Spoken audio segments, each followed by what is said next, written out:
সেনাবাহিনীতে খুনের প্রবণতা নতুন নয়, স্বাধীনতার পর থেকেই শুরু গুম খুন মামলার সাক্ষ্যে একথা বলেছেন সাবেক সেনাপ্রধান ইকবাল করিম ভূঁইয়া। এ সময় অপারেশন ক্লিন হার্টের সঙ্গে জড়িতদের দায়মুক্তি ও র্যাব গঠনের সময় পুলিশের সঙ্গে সেনাবাহিনীকে যুক্তের সমালোচনাও করেছেন তিনি।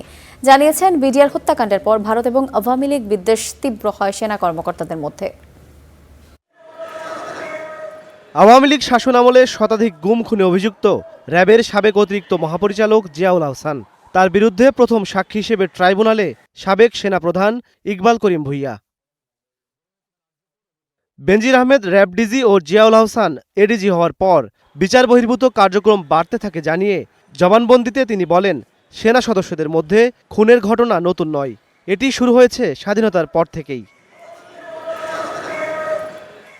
ট্রাইব্যুনালকে তিনি আরও জানান, অপারেশন ক্লিন হার্টের সঙ্গে জড়িতদের ইনডেমনিটি দেয় ছিল লাইসেন্স টু কিল।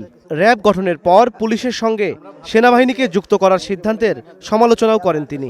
তিনি বলেছেন যে আমরা পেশাদার সৈনিকদেরকে র্যাবে পাঠাতাম এবং তারা পেশাদার খুনি হয়ে র্যাবে আবার ব্যাক করতো, এবং তিনি এই সব অফিসারদেরকে, সামরিক বাহিনীর অফিসারদেরকে র্যাবে পাঠানোর ব্যাপারে ঘোরতর আপত্তি জানিয়েছিলেন।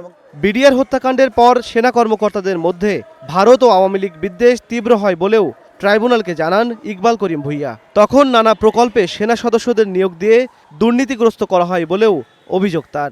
আর্মিকে নানান বাণিজ্যিক কর্মকাণ্ডের সাথে জড়িত করে সেনাবাহিনীর পেশাদারিত্ব ধ্বংস করার যে মহা প্রজেক্ট নিয়েছিল শেখ হাসিনা, সেই কথাগুলো তিনি বলেছেন।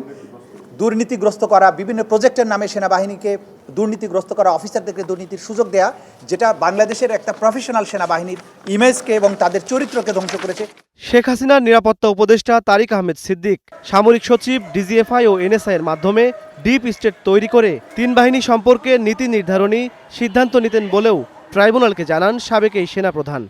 জাতীয় নিরাপত্তা উপদেষ্টা পদ তৈরির মাধ্যমে একটা ডিপ স্টেট তৈরি করা হয় এবং সেনাবাহিনীর কমান্ডের বাইরে আরেকটি কমান্ড স্ট্রাকচার তৈরি করা হয়।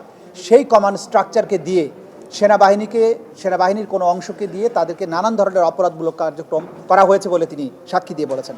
2007 থেকে 9 সাল পর্যন্ত ডিজিএফআই দেশের প্রধান নিয়ন্ত্রক হয়ে উঠেছিল মন্তব্য করে তারেক রহমানকেও তুলে এনে নির্যাতনের প্রসঙ্গও উঠে আসে তার সাক্ষ্যে। ডিজিএফআই যে রাজনৈতিক নেতাদেরকে তুলে নিয়ে নির্যাতন করত, তার একটা উদাহরণ তিনি দেখিয়েছেন। এবং ইমন মাহমুদ, স্টার নিউজ, ঢাকা।